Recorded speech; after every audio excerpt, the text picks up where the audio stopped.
Então, pessoal, bom dia. Nós estamos aqui em mais uma live. Hoje nós iremos falar um pouco sobre a questão da preservação ambiental. Hoje eu trouxe um biólogo para estar conversando, né, com vocês sobre essa questão. O nome dele é Tomás. Eu queria que ele estivesse se apresentando um pouco para vocês. Fala aí, pessoal, muito bom dia. Muito bom começar uma terça assim, né? Numa live nessa pandemia. A gente sente falta aí de estar falando com as pessoas pessoalmente, mas por aqui dá para sentir o gostinho. Bom, eu sou o Tomás Giroto, eu sou um biólogo recém-formado, mas eu trabalho com animais desde 2014. Então, eles sempre foram minha paixão, sempre pesquisei muito, eu sempre fui muito atrás e consegui transformar o meu sonho de trabalhar com eles em realidade, né? Tô transformando ainda, né? Eu confesso que não vivo disso, mas estamos no caminho. Sim. É muito bom, né, contar com a sua participação, né, aqui com essa Obrigado. entrevista. Eu gostaria que você comentasse um pouco sobre a questão, né, dos zoológicos. Hoje tem sido uma questão muito relevante, né? E Sim, o sim. zoológico, ele prejudica, né, a questão dos animais ou ele realmente é importante, né, para a preservação, né, ambiental?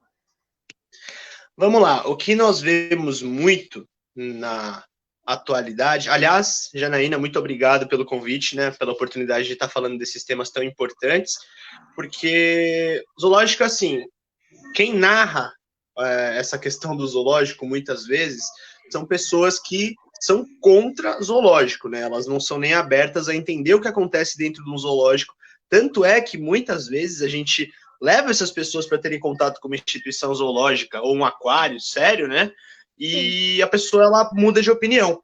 É que o discurso radical ele é muito mais forte, porque o que falam?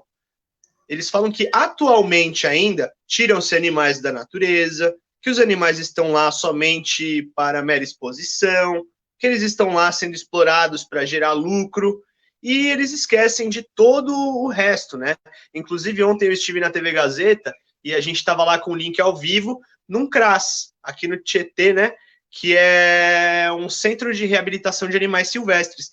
Então, a Camila Galetti perguntou lá, e o que acontece quando vocês não conseguem reabilitar os animais? Que a bióloga lá, responsável, falou que existe um índice de soltura de reabilitação mais ou menos de 80%. Só que uns 20, 22% ainda eles não conseguem voltar. Às vezes foi um animal que se acidentou muito feio, perdeu uma, duas pernas, né? Alguma coruja, que acontece muito, que levou pedrada e fica cega, porque o pessoal acredita que a coruja dá azar, enfim. São N casos aí.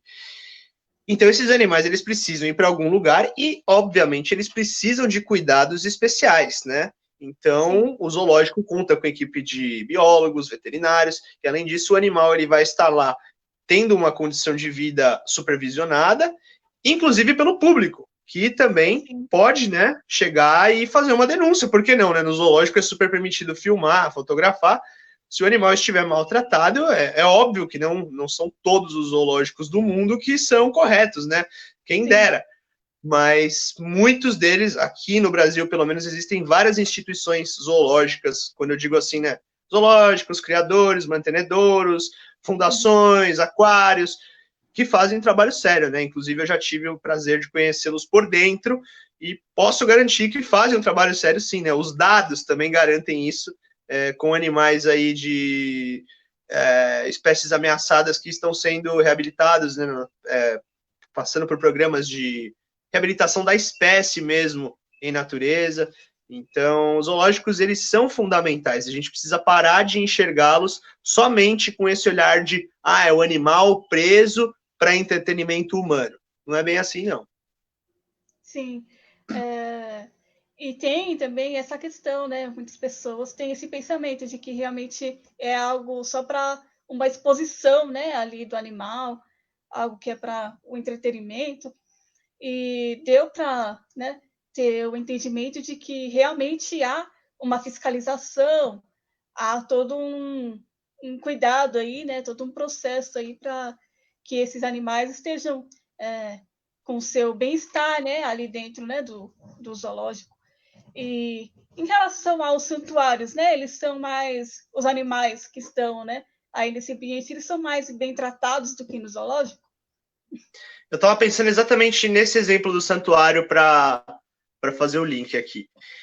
Então, da mesma forma que existem bons zoológicos e maus zoológicos, também existem bons santuários e maus santuários. A questão do santuário não é nem que o animal vive melhor ou pior, né? Como eu disse.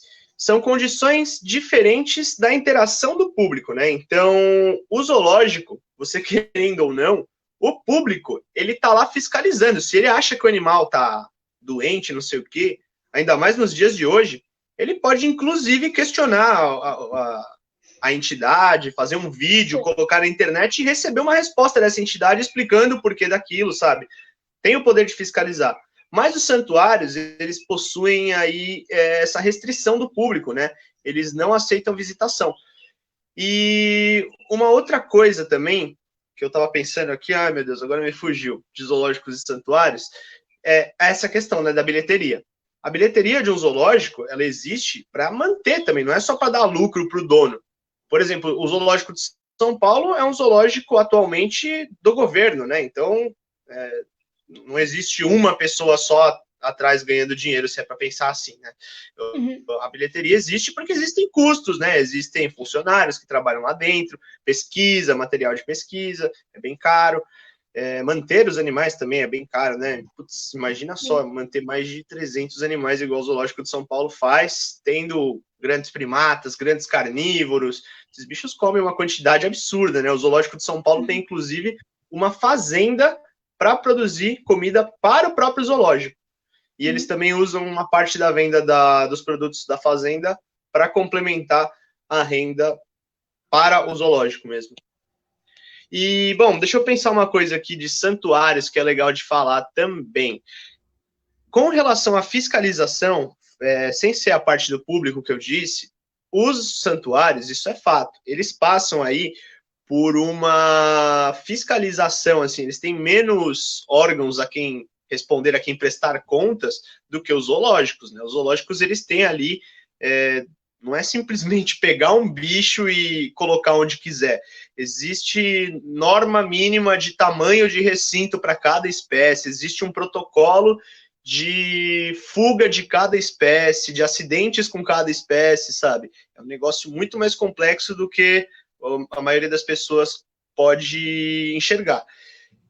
E no santuário a gente vê que essa fiscalização, ela existe, só que ela é de uma forma muito mais branda, talvez não sejam nem os mesmos órgãos, né, competentes que façam, eu não entendo muito bem disso, mas, assim, existe a fuga do macaco Gilberto do Santuário Gap, aí um episódio bem marcante aí há muitos anos atrás, e se eu não me engano não era a primeira vez, você deixar um chimpanzé fugir em plena Sorocaba, não é, ou é em Minas lá, não lembro agora.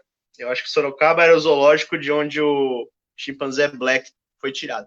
Enfim, mas estava ali na cidade. Um chimpanzé, ele pode matar a pessoa se ele tiver esse contato aí, né, direto com pessoas na rua. Inclusive, um macaco com abstinência alcoólica, olha só essa história, na Índia, ele feriu mais de 50 pessoas e matou uma pessoa. Nossa. Porque parece que o dono dele morreu, o dono dele dava muita bebida para ele, e ele ficou em abstinência, teve uma crise e saiu atacando as pessoas. Então as pessoas menosprezam o chimpanzé, o macaquinho, aqueles animais são várias vezes mais fortes que a gente, tem Sim. dentes aí bem poderosos, né? Até o saguizinho, né? O pessoal gosta de ficar pegando e vendendo por aí no tráfico. É bastante interessante, né? Dá para levantar também essa questão. Muitas pessoas têm a mania de humanizar, né, o animal, achar que ele não precisa viver tipo como se vivia, né, assim, tipo na natureza, ele tem que viver tipo como ser humano, né? Isso realmente é um problema. Sabe o que eu acho engraçado, Janaína? Deixa eu te cortar rapidinho, porque eu lembrei de uma coisa que eu vejo muito. Geralmente esse pessoal que critica zoológicos, tal, ferrenhamente, assim, que não é aberto nem ao diálogo, que já botou na cabeça que zoológico é exploração animal e ponto. Geralmente esse pessoal gosta muito de ter gato e cachorro, protetores desses animais. Só que aí você vai ver as necessidades para você manter um gato ou um cachorro na casa da grande maioria das pessoas do Brasil e do mundo, quiçá, Do mundo, com certeza, porque na Rússia, de tanto cachorro abandonado, existem grupos de cães ferais. Os cães voltaram a ser selvagens, formaram matilhas e atacam e matam pessoas nas ruas, inclusive. Andam de metrô em Moscou, é impressionante. Mas essa questão do... O cara, ele é tão cego que ele não percebe que ele não está dando uma qualidade de vida adequada para o animal dele, né? Muita gente que tem gato gosta de deixar o bicho solto por aí é muito fácil ter gato assim. Muita gente que tem cachorro também. O cachorro fica estressado, fica mordendo. Quando é pequenininho, é bonitinho, né? Que o cachorrinho morde as pessoas. Todo mundo acha fofo, né? Só que as pessoas não entendem que isso também é um reflexo, às vezes, de uma necessidade ambiental que o cachorro não está tendo. E gente vegana que quer impor isso aos cachorros. Animais que... Poxa, a gente tem o dente canino, né? Os animais, eles têm ali a dentição própria, o organismo próprio para se alimentar. Eles são onívoros, mas eles precisam da carne. É a mesma coisa que o meu amigo que está aqui embaixo, ó. Esse daqui, o pessoal também fala, né? Ai, coitado dos ratos. Mas não tem outra opção. O que a dona cobra come? Ela só vai se alimentar de rato, não tem outra coisa, né? Sim. Esse aqui é o senhor Mickey, acabou de acordar. Sim. Fala aí, oi, pessoal, Mickey. Logo, logo ele vai comer um ratão. Então, as pessoas, elas precisam parar de pensar que os animais têm a mesma necessidade do que o ser humano. Muitas vezes, elas querem fazer isso, né? Querem transformar o cachorrinho no bebezinho, compra roupinha, põe sapatinho no cachorro, tá ligado? E aí vai ver, na verdade, tá tratando um cachorro infeliz, um cachorro estressado, um cachorro que fica lambendo a própria pata, que tem várias estereotipias que a pessoa não enxerga. Agora, quando tá lá no zoológico, ela enxerga tudo de ruim. Ah, porque o animal tá andando em círculo, tá, não sei o quê. Não sabe nem qual é o motivo disso, né? Às vezes o animal veio de um circo, e aí vai ver, na casa da pessoa tá acontecendo exatamente a mesma coisa, e ela não enxerga, né? Então, eu acho isso o cúmulo, sabe? As pessoas falarem, ah, você não pode também ter um animal silvestre como pet, como é o caso do Mickey. Ele é um animal legalizado, ele veio de um criador legalizado. Eu posso sim. Inclusive, eu consigo suprir as necessidades básicas desse animal aqui de uma forma muito mais fácil do que qualquer outro mamífero. Porque os mamíferos, eles são, biologicamente, seres mais complexos, né? Esse aqui não. Ele passa grande parte do tempo dele aqui ou na natureza, descansando, quietinho na dele, entendeu? É um animal que se alimenta aí 1, 2 vezes por mês, não é por minha causa. Ele é assim, ele demora para digerir. Então, em termos técnicos, você manter um réptil, uma serpente, é muito mais fácil do que você manter um gato ou um cachorro. Mas, infelizmente, né, basta você ver nesses perfis de denúncia veterinária. O pessoal quer ter cachorro, acha que é de graça, né?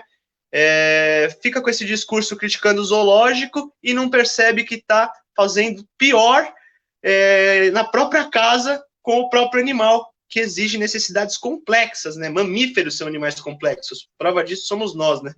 Sim. E com relação à alimentação, né, dos animais, com essa questão, né, do veganismo, né, também, isso tem prejudicado bastante os animais, tem ocorrido muita restrição, né, alimentar aí nesse caso, a situação dos animais, principalmente os silvestres, né, aí, tipo... Eu vou ser bem sincero, essa questão, ela existe dos dois extremos também. Eu adoro os veganos, eu adoro a filosofia dos veganos, eu tenho primos veganos, a gente se dá super bem, eles me fizeram enxergar um outro lado, assim, sabe? A gente tem nossas divergências, mas a gente concorda em várias outras. Eles respeitam o meu trabalho com os animais, sabem que é um trabalho sério, embora sejam contra zoológicos, mas eles me ouvem quando eu falo sobre o assunto. Então, existem veganos e veganos, né? Existem pessoas veganas que têm o bom senso de reconhecer que a gente não tem o direito, né? Eles que falam tanto em respeitar o animal, a gente não tem o direito de transformar a cobra num animal herbívoro porque a gente quer, sabe? Inclusive, ela vai morrer por isso. Dizem que, né, teve aí uma época de uma famosa protetora dos direitos dos animais que postou vídeos nas redes sociais alimentando um filhote de coruja com papinha para aves, com papinha para filhotes para aves, né? Ou seja, provavelmente esse animal morreu. Abafaram o caso, tiraram o post e tal, mas provavelmente esse animal morreu e é uma pessoa que se diz uma grande defensora dos animais e uma grande conhecedora, né? Tanto é que fala aí pelos cotovelos sobre tudo que é animal e não tem nenhuma formação técnica sobre isso. Mas, enfim, então muitas pessoas, sim, elas acabam empurrando dietas veganas para animais que não tem nada a ver, igual num santuário, tá vendo como o santuário não tem a mesma fiscalização? Rancho dos Gnomos, ração vegana para grandes felinos. O leão, ele come um capinzinho na natureza? Ele come um capim, um mato ruminado quando ele abre as presas ali no intestino? Come. Mas não é assim. Você vai transformar um animal que é estritamente carnívoro, quase que estritamente carnívoro, vegano por causa das suas convicções? Cadê o respeito à biologia do animal, né? Antes de tudo. Então, assim, eu respeito muito o veganismo, mas eu vejo as nossas divergências são principalmente porque eu vejo muita hipocrisia no discurso deles, que nem eles são contra caçar javali, que é uma espécie exótica invasora que está detonando o ecossistema nativo. Então, onde é que eles estão pensando na fauna nativa? Eles só estão pensando que matar o porquinho é triste. Agora, o que o porco está fazendo nas plantações que sustentam a vida de muitas pessoas também, tem que pensar nisso. O que ele está fazendo no ecossistema nativo, isso não é levado em conta. Então, nosso papel como biólogo é sempre levantar essas questões técnicas, né? Mas olha só, como eu te disse, tem, né, os veganos sem noção que fazem isso com os bichos e tem também pessoas mais sem noção ainda, que eu vejo muito em páginas de denúncia, né, criadores de pit monster, de pitbull, e os caras dando ali o papinha milagrosa, sei lá o que eles colocam, suplemento, bomba lá para os cachorros, carne moída, enfim, eles também exageram pro outro lado, sabe? Então, a gente percebe que essa questão da alimentação do animal, ela tem que ser sempre focada na parte técnica, né? Por isso que no zoológico existem nutricionistas, existem nutricionistas e biólogos que acompanham animais, inclusive com necessidades específicas, né? Às vezes, por exemplo, um macaco, se eu não me engano, ele pode ter diabetes, sim, né? Então você tem que controlar a dieta de um indivíduo específico, ele pode vir obeso de algum lugar, ou então ele pode ser tirado do zoológico de Sorocaba, como foi o chimpanzé Black, e foi levado ao santuário GAP, Grupo de Apoio dos Primatas, um negócio assim, né? Aquele que deixou o macaco Gilberto fugir. E aí, o que aconteceu com o Black em um mês? Ficou obeso, por causa de uma dieta que não leva em conta o indivíduo, não leva em conta a biologia do indivíduo, não leva em conta as necessidades, além, né, da espécie do chimpanzé, daquele indivíduo específico que já era um animal mais velho, tudo.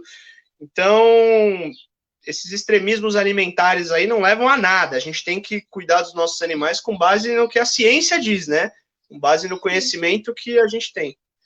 Sim, muito importante, né, realmente ter, né, uma visão adequada, né, sobre essa questão da alimentação, né, aí dos nossos animais.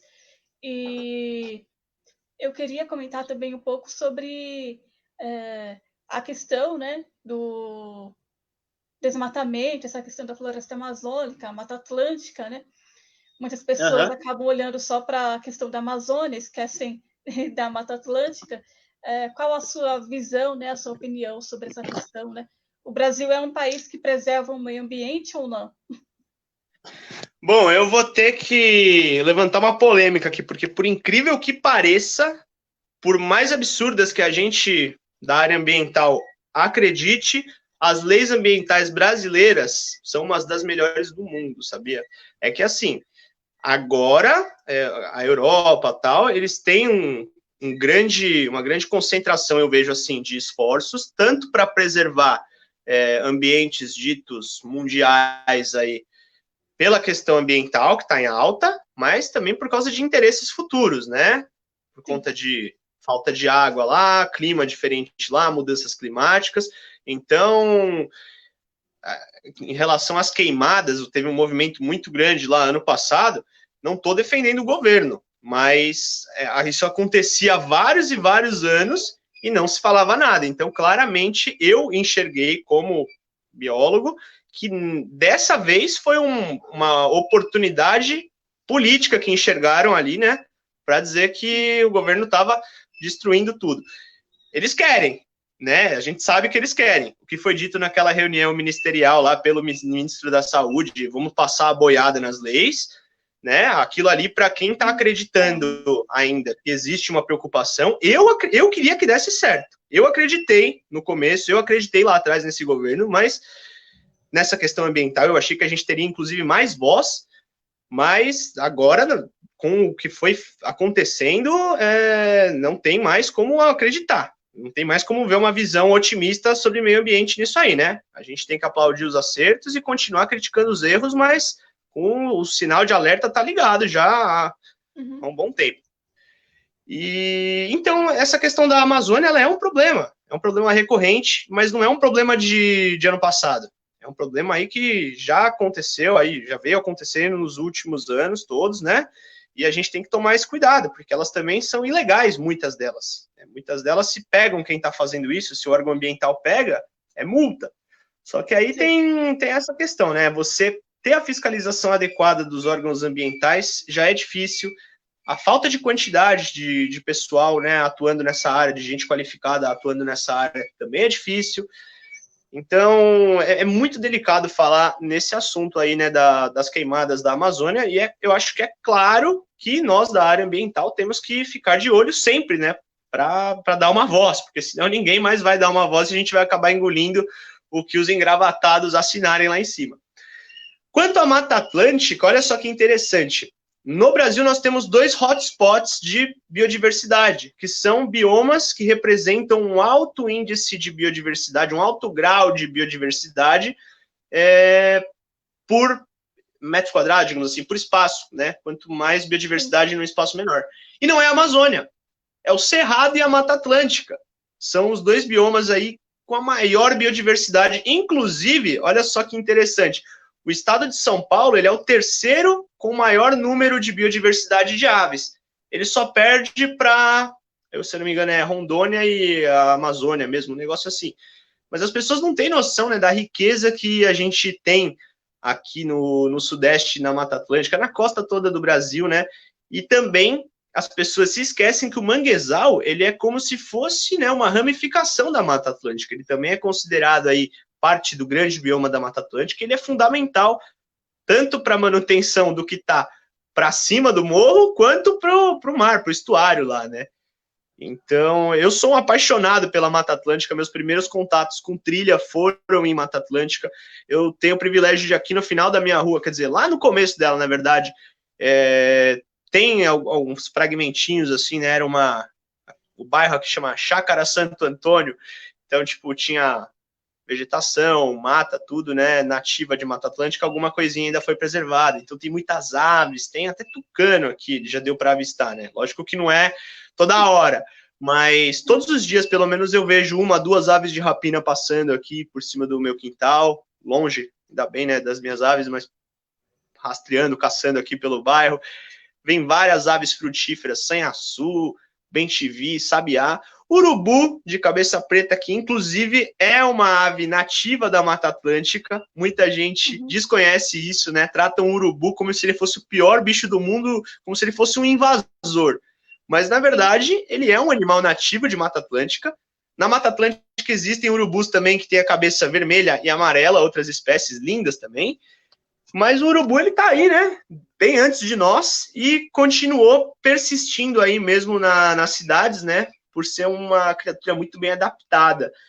E a gente fornecendo alimento, né? Cada vez mais em lixões para eles, né? Jogando na rua, etc.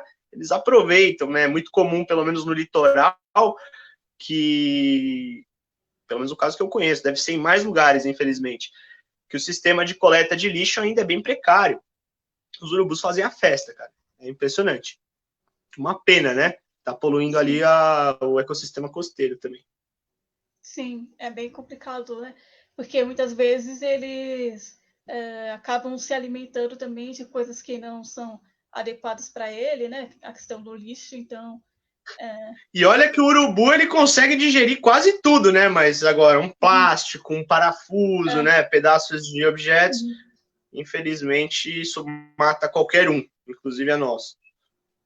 Sim, e com relação Aí isso também, a poluição, né, tem ocorrido muito, tem prejudicado, né, muito a questão do mar, né? Tartarugas têm consumido também esse lixo, né? Então, tem ocorrido, né, muitos acidentes aí, né, com essa questão, né, da alimentação, principalmente com relação aos animais marinhos, tem prejudicado bastante. Sim, olha só que interessante, Janaína. Amanhã, inclusive, convido todo mundo dessa live a seguir o perfil do Instagram Seu Lixo Meu, que é um projeto interessantíssimo. O pessoal vai vestido de sereia em eventos, em praias tal. Imagina a criançada, eles piram, né? E aí conscientizam, né? Pais, filhos, pessoal ali que está passando, com atividades relacionadas a coleta de lixo, né? Já fui no Ibirapuera. Seu Lixo Meu esteve no curso da Liga Animal ano passado, lá em Ubatuba também. A gente fez uma limpeza no Costão. Uma limpeza simbólica, claro, né? Mas já é alguma coisa, né? Se todo mundo fizesse, não seria só simbólica. Então, é uma parceria aí que aborda bastante esses temas da poluição marinha. E eu vi na página deles que, se eu não me engano, a cada ano que se passa, o ser humano ingere, em média, o equivalente a um cartão de crédito, sabe o cartãozinho de crédito? Em microplástico.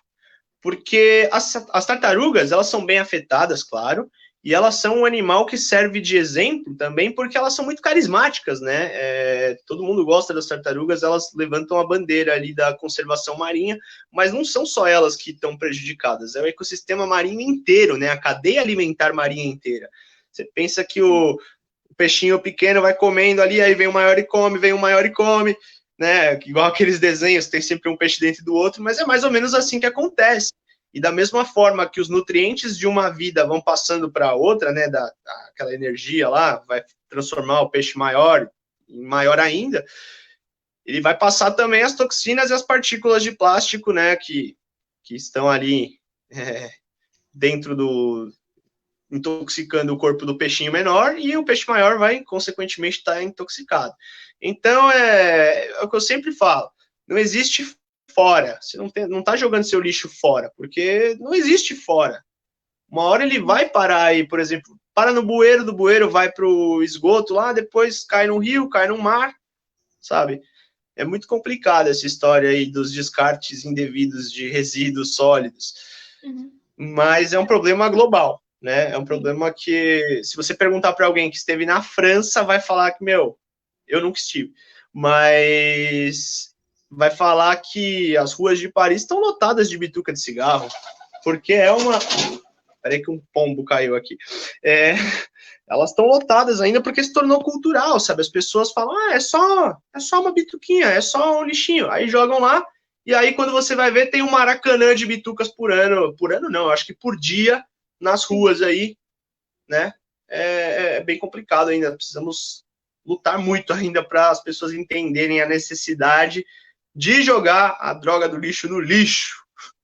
Sim, e a gente ainda tem o problema com relação à coleta seletiva, né? Pelo menos aqui no Brasil Sim. ainda existem lugares que não se preocuparam ainda com isso, não investiram nisso.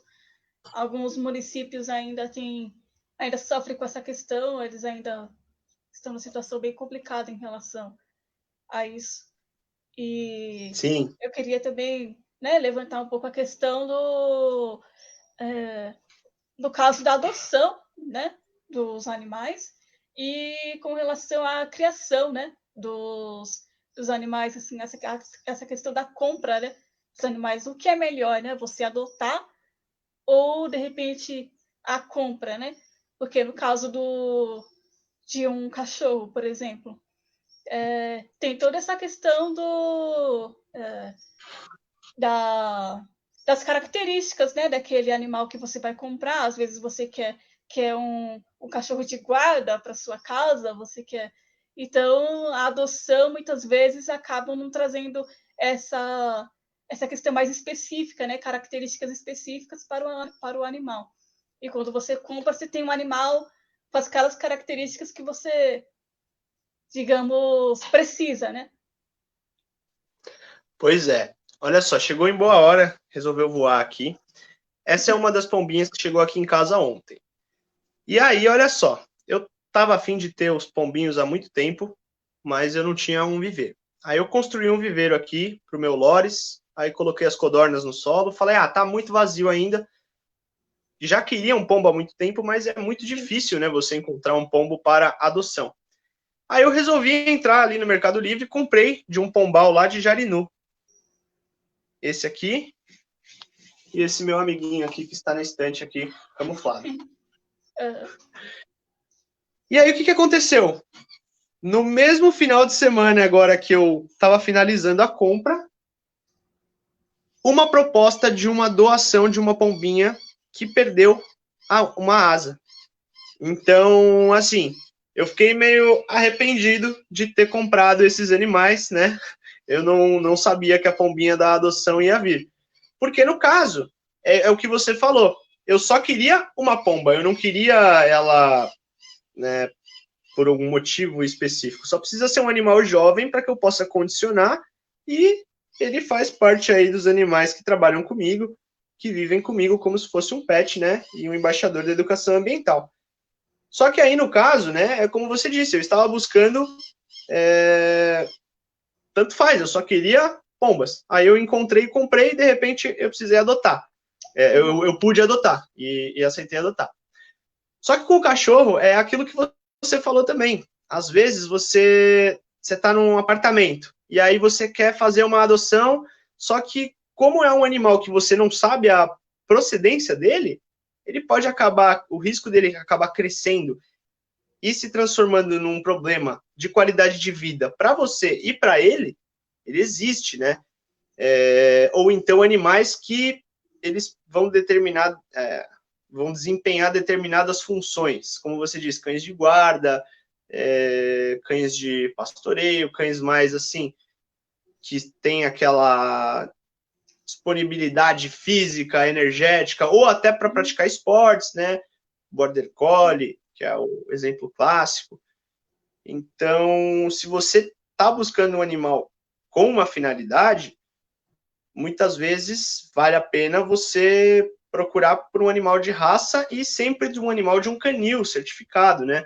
Não tente entrar aí, sei lá, o LX, Mercado Livre da vida, tipo, tem anúncios de criadores sérios, claro, mas a grande maioria é criador de fundo de quintal, gente que não tem formação técnica nenhuma, e muitas vezes nem sabe o que está fazendo, fica cruzando raça com outra raça, nem sabe se isso traz algum problema para o animal. Eu vejo nesses grupos de denúncia aí, cães que a gente chama de braquicefálicos, né, que tem o nariz tão achatado que não conseguem respirar, e esses criadores, eles acham que é só eles estipularem o padrão de beleza deles e dane-se a qualidade de vida do animal. Parece que isso é ignorado, né? E ainda por cima ficam vendendo mais barato, que é o que atrai a grande maioria do pessoal, e aí compra um animal mais barato e leva na primeira consulta no veterinário, acha um absurdo. Fala, eu não tenho condições. E aí chama o veterinário de mercenário, porque esquece que o cara tem que pagar o material dele, a clínica dele, os funcionários dele, né? O tempo dele, a formação dele, tudo isso é jogado por água abaixo, porque ele não quis atender de graça. Olha só que bacana, né? Se todo mundo trabalhasse por amor, né? Então, os veterinários, inclusive, se suicidam muito. É uma profissão que tem um alto índice de suicídio. Sim. Por conta dessa falta de reconhecimento. As pessoas, é complicado, viu? Eu sigo muitas páginas, tenho muitos amigos veterinários que contam casos aí de desvalorização incríveis. Então, que deixariam, né, qualquer um louco, no mínimo. Então, é isso. Você quer fazer uma boa ação, quer adotar, adote com responsabilidade, né? Aliás, nesse perfil aí de denúncias, estão falando que aquela famosa atriz Cláudia Hanna teria adotado 2 cachorrinhos, e aí na foto, na hora da adoção, posta foto e tal, só que não conta que devolveu para o abrigo, né? Aparentemente o abrigo recebeu os animais de volta de onde eles vieram e ficou um pouco revoltado aí, né, com as alegações de que os animais eram muito agitados, etc. Então, né, até que ponto vale a pena simplesmente adotar por coração, sem nenhum pingo de razão, né? A adoção ela tem que ser responsável. Então, em muitos casos, né, eu acho muito engraçado na comunidade de répteis, etc., eu, como tenho canal no YouTube, o pessoal sempre vem com essa pergunta: ah, você viu alguém doando jabuti, doando cobra, doando rato? Meu, se você quer ter um animal exótico, você tem sim que pagar caro por ele. Tem que ter um filtro, senão qualquer um começa a ter, e aí o negócio fica desenfreado, sabe? A pessoa desiste na primeira consulta de ter o animal e solta. É literalmente isso. Pega a cobrinha, vê que não é tão fácil cuidar e solta. Esses animais exóticos é a coisa mais fácil de ter abandono. Muito mais que gato e cachorro, porque eles literalmente, as pessoas soltam em qualquer lugar. Já teve caso de lagarto teiu no Parque do Ibirapuera. Agora, como é que um teiu vai sobreviver num parque ali rodeado por cidade? Ele não chegou ali sozinho, ele foi abandonado. A gente aqui no bairro também já resgatou ratos. O pessoal pega e larga na praça. Como não é um gato, não é um cachorro, é muito mais fácil, entre aspas, se livrar de um animal desses, né? Tartaruga, tem vários parques aqui que estão lotados de tigre d'água nos lagos, porque as pessoas compram a tartaruguinha do tráfico pequenininha e não querem mais. Então, essa questão da adoção, para mim, se não for uma adoção responsável, a minha prima ela é protetora de cachorro. Ela sempre vai na casa, vê quem é que está adotando, vê se tem condições, vê se não é uma empolgação. Muita gente quer, né? Falar, é pro meu filho, né? E aí, depois de um tempo, o cachorro fica indisciplinado, não tem condições de procurar um adestrador, não vai atrás do conhecimento, nem que seja pela internet, para dar uma acalmada no cachorro, né? Existem aí cursos pela internet ou até vídeos no YouTube que ensinam dicas básicas para qualquer um que queira aí aprender um pouco mais sobre o comportamento do animal. Mas aí, a grande maioria das pessoas, né, as protetoras, elas ficam pé da vida. Muita gente pega e depois desiste da adoção. É impressionante. Essa questão então, simplesmente adotar só porque você quer fazer o bem, você tem que pensar muito bem se você vai ter condições, que infelizmente é bonitinho, é amor, é tal, mas dá trabalho, custa dinheiro, custa seu tempo, né? Se você não tiver a paciência e o conhecimento para lidar com a situação, você vai fazer igual supostamente a Cláudia Hanna teria feito, né? Posta a foto bonitinha com o cachorro no dia que ele chega, mas não conta depois que devolveu para o abrigo. Sim, é bastante complexa, né, essa situação.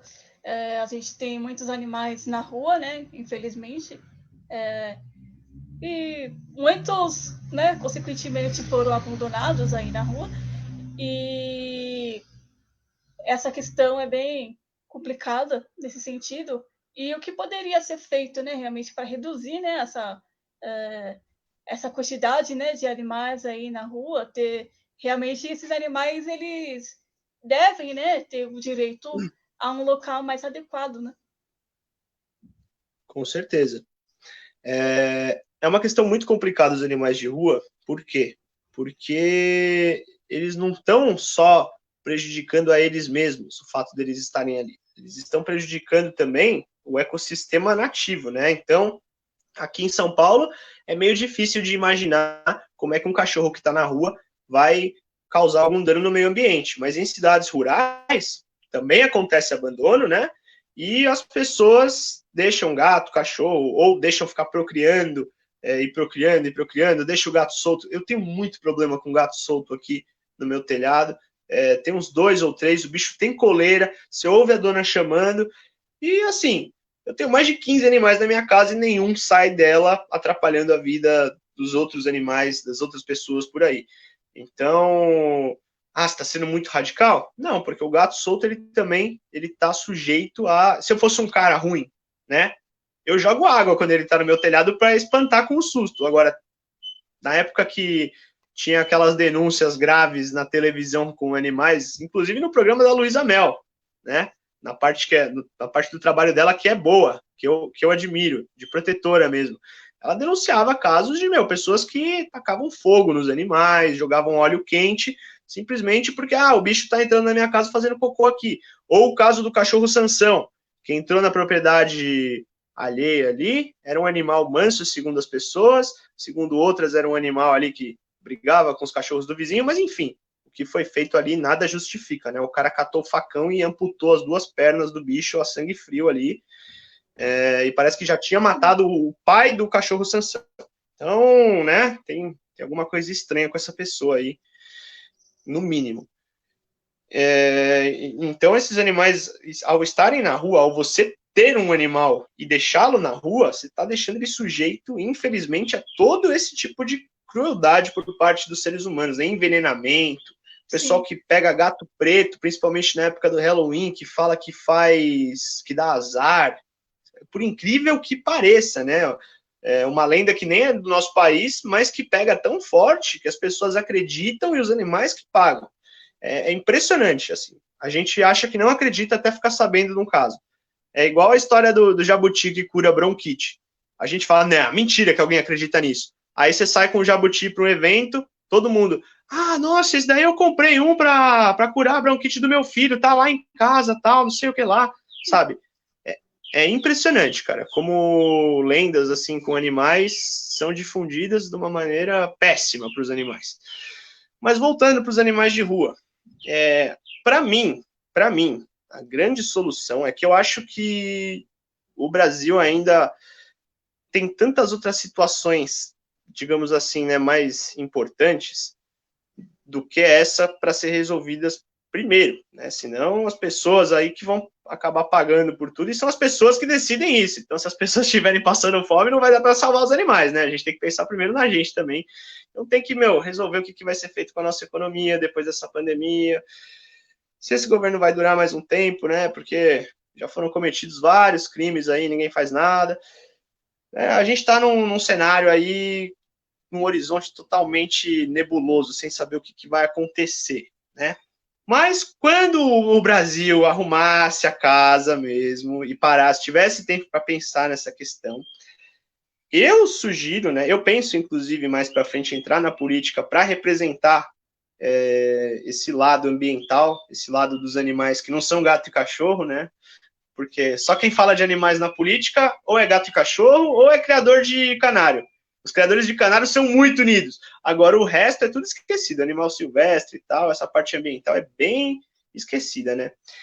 Eu pensaria em fazer alguma coisa parecida com o que já é feito com os animais silvestres. Você quer ter um cachorro? Beleza, você vai ter um termo, você vai ter que assinar um termo, um documento aí perante algum órgão, pode ser um órgão do governo, ou órgãos criadores mesmo, ou centros de adoção, né? Talvez as ONGs elas possam tirar esse documento para te dar uma documentação do seu animal. Eu acredito que isso já seja feito.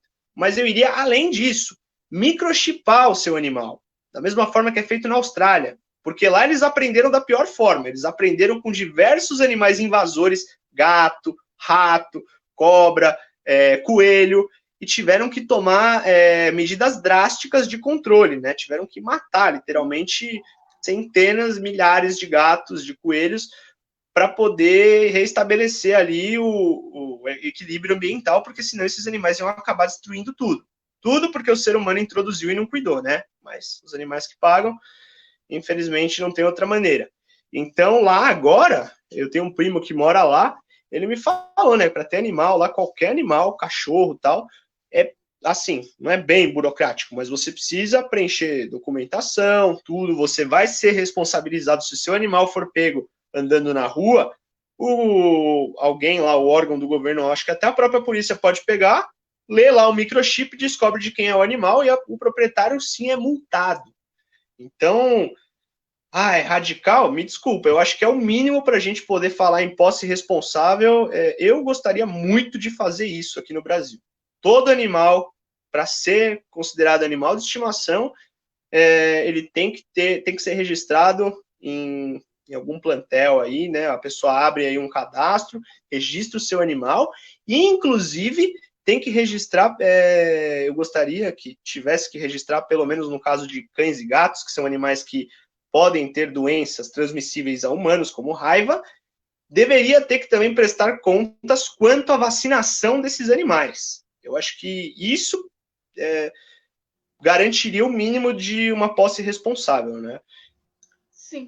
Eu sei que é um sonho um pouco distante, mas quem sabe um dia, né, eu trabalhe para tentar transformar isso numa realidade, para que a gente possa ter um controle maior aí com relação a esses animais de rua, porque, como eu disse, eles estão lá estão se prejudicando, estão sendo prejudicados eles mesmos por N fatores, né?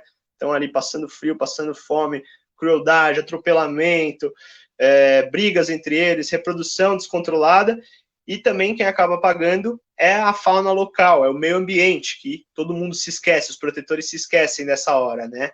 Que os cães e gatos se reproduzindo no meio, eles também estão caçando. Os gatos são responsáveis por cerca de 14% de todas as extinções causadas pelo homem no geral, assim, né?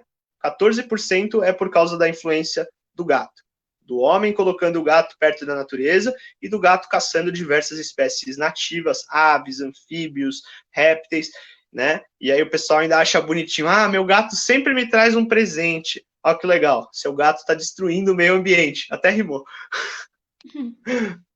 É uma situação bem, né, complexa, complexa, né, complexa. Da preservação ambiental e, né, dá para levantar essa questão também de que muitos adotam de repente o animal ou compram e falam também nessa questão de dar um presente para a criança, mas a criança ela não tem condições de cuidar daquele animal, então tem que ter a responsabilidade de que vai ser o adulto que vai ter que se responsabilizar, né, pela criação daquele animal e de manter, né, ali e suprir as necessidades, né, daquele animal, né, ali do pet, porque a criança por si só, então é bem complicado essa questão que muita gente tem o hábito, né, de dar um animalzinho ali para a criança, né?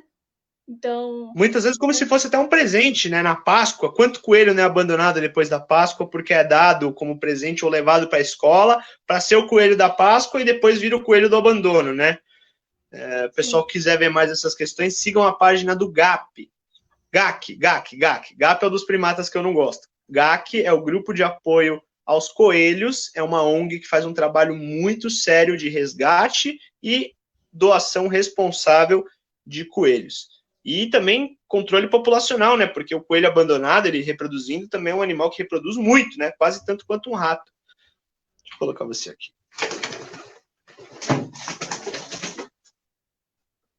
sim.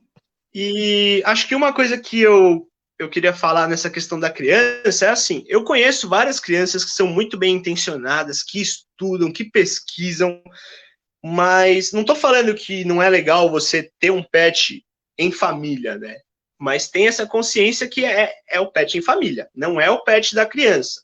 A criança, ela pode ser a mais inteligente, a mais pesquisadora, a mais bem intencionada do mundo. Só que aí, para e pensa. A criança, ela não comete erros em outros setores, por exemplo? Chega lá, vai pegar uma garrafa mais pesada, deixa cair, não sei o quê. Chega lá, não amarra o sapato, cai. Então, a criança, ela ainda está aprendendo. Você vai ter que, não pode esquecer isso, o aprendizado é conjunto. Vocês vão cuidar desse animal. O animal não é da criança. Ele tem que sempre ter uma supervisão para que esse contato seja adequado, né? Porque a criança, como eu disse, ela está crescendo, está aprendendo, está desenvolvendo. Não é só o amor, o conhecimento dela pelo animal que vai garantir que isso, que o animal seja bem cuidado, seja devidamente cuidado. Acho que essa é a grande questão. Por isso que é fundamental a participação dos adultos também, né, na posse responsável do pet da casa. Sim, muito interessante, né, toda essa questão. Os pais, né, os responsáveis ali pela criança têm que ter realmente um entendimento, né, disso, que não vai poder deixar o animal ali por conta, né, do cuidado ali da criança, né? E exatamente. isso é muito importante. E uma outra questão que eu queria levantar, acho que essa vai ser a última pergunta, sobre a Passa questão, rápido, né? sim, do agronegócio, né? Toda essa questão. Falam que o agronegócio agora tipo, se tornou o vilão, né, do meio ambiente, né? E tem toda essa questão. O próprio continente europeu, né, tem trazido algumas verbas aí para a preservação da Amazônia e toda essa questão. Como você vê toda essa questão, nessas verbas que têm vindo para o Brasil, né? Algumas doações que o Brasil tem recebido, isso vai ajudar realmente na preservação ambiental aqui? Bom, muito boa pergunta, né? É de se pensar se só o fato de você receber verbas, né, teria que ter alguma garantia de que essas verbas estão de fato sendo usadas, né? Mas, sendo bem sincero, eu acho que antes de ficar, antes de pensar nessas verbas que vêm de fora, né, nós que temos que cuidar bem da nossa Amazônia aí, através de leis que garantam a preservação. E quanto à questão vinculada ao agronegócio, né, de fato, o agronegócio ele é um dos motores econômicos do país, a gente não pode esquecer isso, e a gente não pode esquecer também que todo mundo se alimenta, né? Todo mundo gosta de ir no mercado, e aí às vezes você chega lá, falta um pimentão que você ia colocar na pizza, você já fala, caramba, que mercado é esse que não tem um pimentão? Só que para o pimentão chegar até o seu mercado, né, para que você possa às vezes colocar um temperinho na sua comida, isso também teve que ser produzido numa larga escala, isso também desmatou.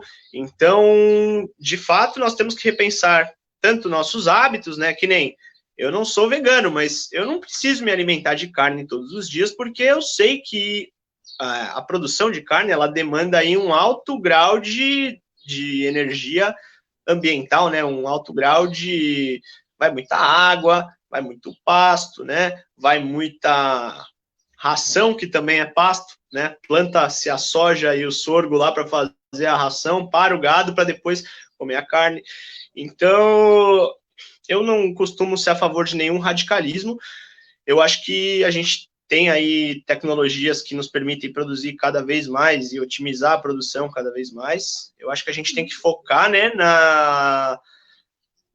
nessa questão de produzir o que é necessário. E em alternativas, por exemplo, não precisa, talvez eu falando assim como um leigo, um engenheiro agrônomo vai falar, claro que precisa, mas eu acho que não precisa de tanta monocultura, né, que é o cultivo intensivo de uma coisa só. Eu acho que eu estava falando disso porque a praga de gafanhotos é muito, que estava tendo, né, um tempo atrás, ela é muito beneficiada por isso, que ela encontra ali uma grande quantidade, é como se ela encontrasse uma piscina do seu alimento preferido ali, vai uma piscina de miojo ali, ele mergulha ali, vai comendo tudo e não tem nenhuma alternância ali ambiental para fazer esse controle biológico mesmo, porque se tivesse, por exemplo, alguns fragmentos de mata alternados com a monocultura, né, que aí já não seria mais uma monocultura, esses gafanhotos, por exemplo, ao adentrarem a cultura, eles poderiam estar sendo predados por aranhas, né? Poderiam estar ali se alimentando de outras plantas, então teriam um controle natural da situação. Eu não sei se isso é tão viável, pelo menos agora, mas uma solução leiga, por minha parte, né? Deixando bem claro que para mim seria uma solução bem bacana, seria associar novos métodos de cultivo que deixem o meio ambiente ajudar, porque muitas vezes a gente pensa que tirando a floresta, por exemplo, a gente vai remover as doenças. E, na verdade, já foi provado várias vezes que a floresta, próxima de alguma região, por exemplo, ela exerce um controle biológico em várias doenças, por exemplo, transmitidas por mosquitos, né? Justamente porque na floresta tem os predadores, o mosquito não consegue ter o ciclo completo e tal. Aí o gênio vai lá e fala, vamos tirar toda essa mata cheia de mosquito aí. E aí a população de mosquito aumenta, ninguém sabe por quê, né? Tem que pensar antes de fazer as coisas e pensar do ponto de vista biológico das coisas, né? Senão a gente acha que resolveu um problema e acaba criando um outro maior ainda. E uma outra coisa também, que eu sou muito favorável, eu tô com um projetinho aqui, é que agora eu tô reformando os recintos, mas tá ficando, tô deixando para trás, tô com outras prioridades aqui, que o recinto fica pronto logo, aí os bichos vão para lá, né? Aí depois eu continuo lá, mas eu tô querendo montar uma hortinha meio que comunitária de temperos, né? Eu acho que iniciativas assim apoiadas pelas prefeituras em cidades poderiam também trazer essa questão esse hábito das pessoas de cultivarem o seu próprio alimento, às vezes em casa, né? A gente sabe que é uma baita de uma terapia. O pessoal que reclama tanto dos agrotóxicos, eu também, opinião de leigo, mas não tem os agrotóxicos, se eles não existissem, a gente não conseguiria produzir, né? Aí, mais uma vez, você chega no mercado, tá faltando seu pimentão, por que não tem pimentão nesse mercado vagabundo, né? Aí faz falta. Então, sem o agrotóxico, você não tem muitos produtos que a gente tem aqui na mesa, né? Lógico que tem que ter um controle químico, né? Um controle de qualidade, mas eu tenho um amigo que é engenheiro agrônomo, a gente sempre conversa disso, ele fala, né? Depende da quantidade, tudo é tóxico, né? Não é porque um agrotóxico ele é mais forte que o outro que ele não possa ser usado. Mas, enfim, não é a parte que eu entendo, né? É minha opinião de leigo. Então, eu sou um grande entusiasta do cultivo urbano, porque aí, ao meu ver, as pessoas, elas fazem uma produção orgânica, elas podem, inclusive, usar o descarte orgânico da casa dela, cascas de fruta, casca de ovo, etc., para nutrir sua própria horta e também reduz a demanda, né, de uma produção maior de alimento, né, que vai precisar ser plantado em algum lugar. E também eu acho que é fundamental as pessoas se conscientizarem, pararem para pensar muito bem, né, se querem ter mais filhos ou não, porque o crescimento populacional desenfreado também preocupa muito e é muito polêmico, né? A gente daria para fazer uma live só falando sobre isso. Sim. Uma outra questão que tem sido abordada, né, em relação a essa questão dos alimentos é que essa produção, né, de alimentos em larga escala, né, o agronegócio, assim, em termos gerais, ele tem tido um trabalho, né, importante no combate também à fome, né? Porque Claro. a produção, né, de alimentos em larga escala, acredito que reduziu, né, a quantidade de pessoas em situações assim de totalmente vulnerabilidade, né, dessa questão alimentar, né, essa questão da Sim, é desnutrição, fundamental, acho porque que se reduziu. você tiver uma produção maior, o preço daquilo diminui e se torna uma coisa mais acessível a mais pessoas. Então, se a gente não passa fome, a gente tem que agradecer ao agronegócio, agradecer aos agrotóxicos opressores, porque sem eles, infelizmente, a grande realidade é que sem eles não dá para produzir, não dá para a gente alimentar essa grande quantidade de pessoas que a gente transformou aí. Por isso que eu falo, consciência para pensar mesmo se vale a pena ter 2, 3 filhos, né? Eu sei que muita gente nem pensa nisso, muita gente cada vez menos, né, quer ter filhos, parece. Eu acho que a gente tem que ir acompanhando aí os dados, né, do mundo, mas sempre repensando aí se vale a pena, né, aumentar mais ainda o consumo. Eu acho que nenhum radicalismo deve ser aplicado, pelo menos não no momento, né? Eu acho que só se a situação ficasse muito crítica ao nível mundial, a gente sempre tem aquela dúvida, né? Eu, quando era pequeno, eu sempre ouvia aquela história de que daqui a 10, daqui a 20 anos vai ter tanta gente no planeta que as pessoas vão entrar em guerra por causa de água, as pessoas vão se matar na rua por causa de não sei o quê. Eu sempre ouvi isso e fiquei um pouco com medo. Aí você vai crescendo, você entende que não é bem assim, né? Você entende que, por exemplo, essa questão da produção em larga escala garante a alimentação de muitas pessoas, né? Nem na pandemia do coronavírus teve falta de alimento e tal, graças a isso, né?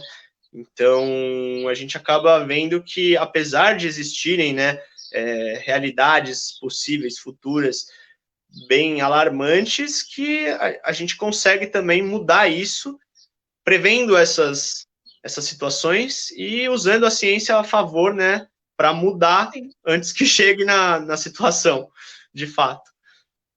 Sim. Então, essa foi, né, a última pergunta. Eu gostaria que você estivesse fazendo suas considerações finais, né, agora. Eu acho que foi bem bacana, a gente debateu aí diversos temas que, a primeiro modo, você fala, eles estão falando só de animais e meio ambiente, mas eu sei que o seu público, né, as suas lives são mais voltadas para as questões políticas, né, Janaína? Sim. E tudo que a gente falou tem a ver com política. Inclusive, como eu disse, eu pretendia esse ano já, mas aí eu estava na dúvida se eu ia me formar ou não por causa da pandemia, aí deu a pandemia e tal, a gente espera. Mas eu estava pretendendo já entrar na política para poder representar mais essa área ambiental que é muito esquecida, né?